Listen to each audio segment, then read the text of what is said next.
Hi friends, welcome to Thulasimani kitchen friends. இன்றைக்கி வீடியோவில் கோஸ் கறி பார்க்கலாம். இந்த கோஸ் கறி ரைஸ் சப்பாத்திக்கெலாம் சூப்பராக இருக்கும்.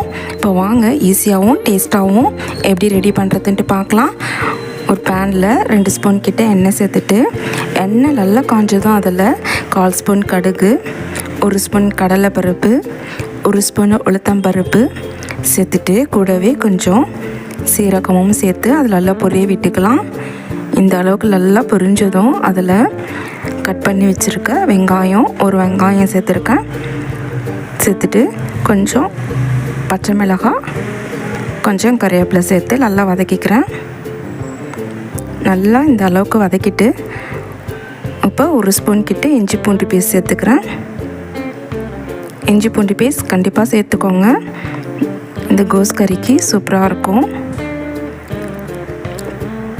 இப்போ நல்லா பச்சை வாசனை போயிட்ட பிறகு அதில் ஒரே ஒரு தக்காளி கட் பண்ணி சேர்த்துட்டு, கட் பண்ண கோஸையும் சேர்த்து நல்லா கலந்துக்கலாம். கோஸ் சேர்த்துட்டு நல்லா ஹை ஃப்ளேமில் வச்சு நல்லா கலந்துக்கோங்க. கோஸோட பச்சை வாசனைலாம் நல்லா போகணும். இந்த அளவுக்கு நல்லா கலந்துட்டு கொஞ்சம் மஞ்சள் பொடி, கோஸ் கறிக்கு டேஸ்ட்டுக்கு ஏற்ற மாதிரி சால்ட், 1/2 ஸ்பூன் சில்லி பவுடர்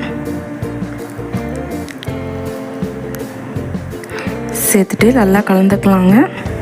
நல்லா கலந்துட்டு ஒரு 1/4 கிளாஸ் அளவுக்கு தண்ணி சேர்த்து நல்லா வேக வச்சுக்கலாம்.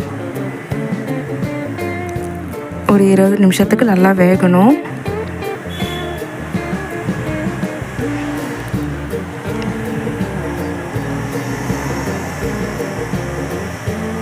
இப்போ பாருங்கள் நல்லா வெந்து வந்திருக்கு. நீங்கள் மத்து வச்சு கூட கலந்துக்கலாம். இப்போ ஃபைனலாக 1/4 ஸ்பூன் சீரகம் தூள், 1/4 ஸ்பூன் கரம் மசாலா, பொடியாக கட் பண்ண கொத்தமல்லி சேர்த்துட்டு நல்லா கலந்துக்கலாம்.